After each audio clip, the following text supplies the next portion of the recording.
Ange. Any new injuries? Anyone due back?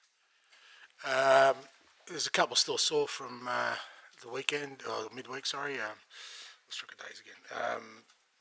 Just waiting on see how Brennan has got a bit of a calf complaint, and Biss is a bit sore as well, so we're just waiting to hear information on them. Coming back, Ben Davies should be involved.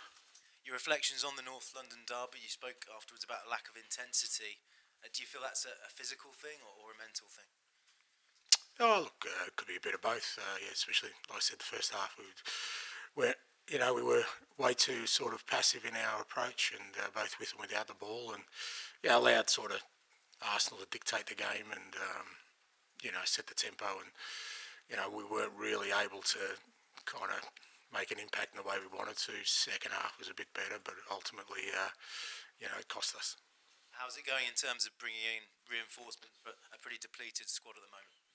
Yeah, well, club's working as hard as it can, and that's all you can ask for. And like I said, January's not an easy month, but I do know a lot of work's being done behind the scenes, and to try and get some reinforcements in. Randall Kolo Muani looks like he's going to join Juventus. Is that a big setback? For me? Or? Yeah, on the club. No. You weren't in for him? Well, I mean, it depends what you mean by in. We've been interested and we're looking at a number of players, but did we get to the point where we thought he was coming to us? No. You mentioned it's a tough window. Are you confident you can get some business done? As confident as you can be. As I said, it's not. It is tricky, as all clubs are finding. So, I guess traditionally it kind of ramps up, kind of in that sort of final week. So we're approaching there. For all clubs, because it's even trickier in January, because once you try and acquire a player, you're trying to acquire a player from a club that potentially wants to replace that player. So there's all sorts of logistics involved. An attacking player and a defender still the priority?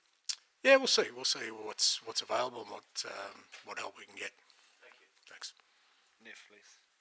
Hi, Ange. Good afternoon. Good seeing you again. We just heard that Erling Haaland, he signed the Premier League's biggest ever contract at Man City, 10 years contract with no release clause. What's your initial thoughts about it, mainly in terms of the commitment from the player and from the club? Yeah, look, it's interesting. Obviously, the player's really happy, and I'm sure the club's really happy to acquire his style. He's still relatively a young man, and it's a commitment from both. It's not unusual in other sports, particularly in American sports, and it might be something that football. I mean, we've tended to go. I know Chelsea did a couple of longer term ones as well. It might be a way clubs are going in the future, depending on sort of how the sort of globally the game's moving. But see a lot of benefits for Man City in it, and I can see, and obviously if Erling's committed, he's really happy there. Your goalkeeper, Antonin Kinski, I'm going to please ask you, he played 3 games since he joined. First of all, what did you make of his performance on Wednesday? And in general, probably more important, moving forward, how are you hoping to support him and to allow it to carry on growing? Yeah, look, it's fair to say we've thrown him in at the deep end, and he's had 3 pretty big challenges in different ways, and he's certainly gaining experience very, very quickly when you look at the games he's played, and like I said, the challenges within that. So, and I think he's handled it really well. He's I said from day one, he's a very assured sort of young man, and from a goalkeeping aspect, he's got all the attributes we're looking for, and I think he'll be a good fit for us. And like I said, we've thrown him at the deep end, but I think we'll get enormous benefit from that. Facing David Moyes this weekend away from home, what impressed you the most with his longevity in management, and were you surprised with his decision to return to Everton?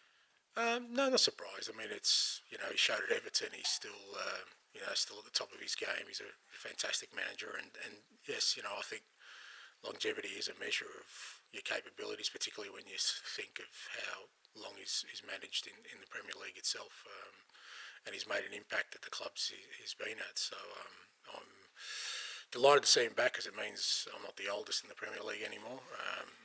If we can get Roy off a beach somewhere, then I'd be even happier. But No, glad to have him back. Looking forward to seeing him. He's a top guy too. He's, I remember he reached out to me when I was at Celtic, a couple of years back, and top guy, David, and great to have him back. Bradley. Hi Ange, hope you're well. You said after the game in the week about how much you were hurting about the number of defeats that the team have experienced this season. Just how much are the players hurting about how difficult this season has been for the club as well? Yeah, look, I'm sure they are, and it's not, as I said after the game, it's not acceptable for a club like ours to have that many defeats in a season, and irrespective of kind of the context of the situation we're in, I just feel like. As much as the defeat on Wednesday night, it was about also the performance in that first half that I just felt we didn't do ourselves justice, and I'm sure the players are hurting, but whether I'm hurting or they're hurting, it's kind of irrelevant. We know our supporters are hurting, and we're the only ones that can change that.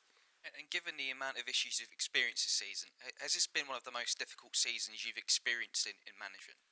Look, every season's got its challenges. I mean, I haven't experienced the kind of injury or player absence, because it hasn't been just injuries, that we're currently going through. But every year's a different challenge. This is certainly a big one, and my job is to make sure we get through it.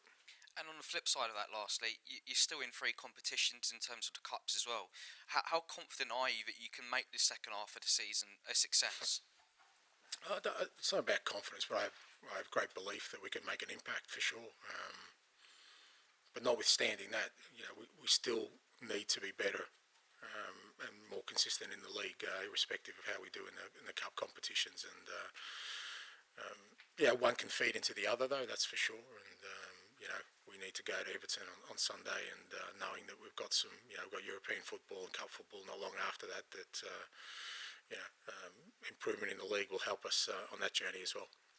Thank you. Jay, please. Thank you. Hi, Ange. Obviously, Fraser missed a couple of games at the beginning of this year with an illness. I just wanted to check in on how he's doing and if he's recovered yet. He's back in training, and sort of first full training session's been sort of probably today and maybe the day before the last game, so he's just back into training. So he's entered the final 6 months of his contract, so just wanted to know if there any idea what's going to happen with him in the future?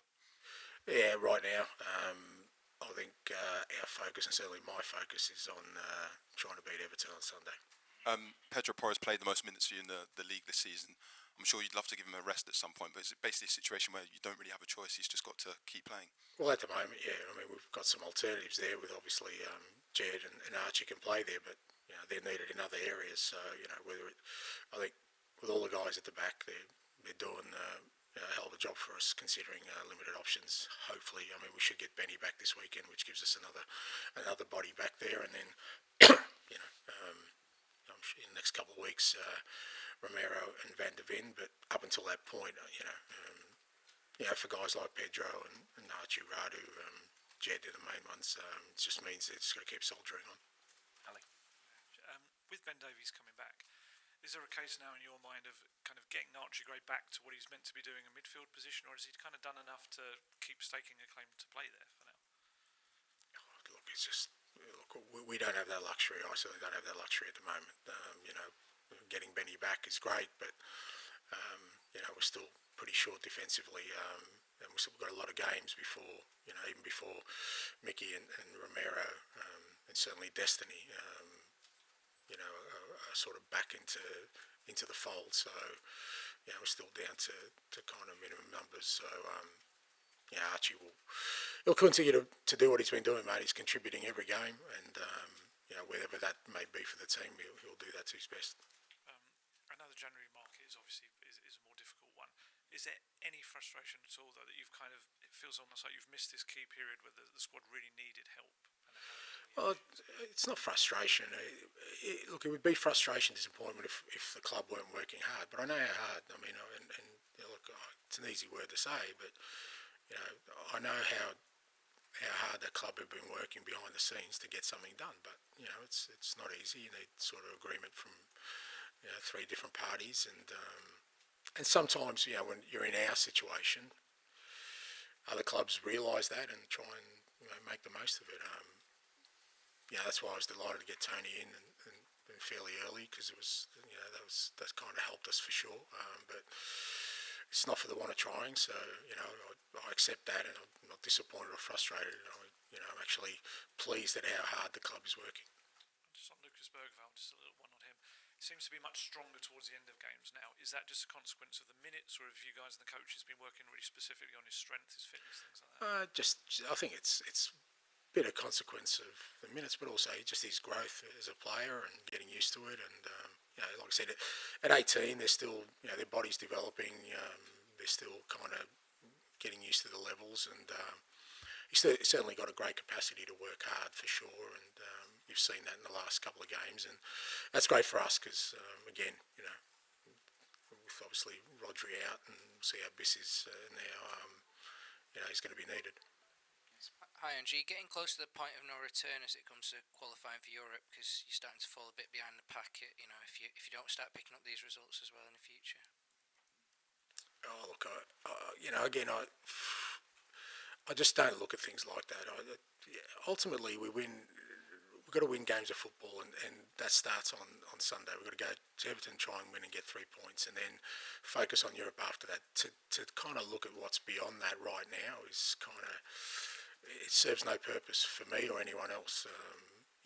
Where we end up is going to be where we end up. Whether that's realising our goals, our ambitions, or falling short, then time will tell. How short would not qualifying for Europe at all be? Would that be a major problem?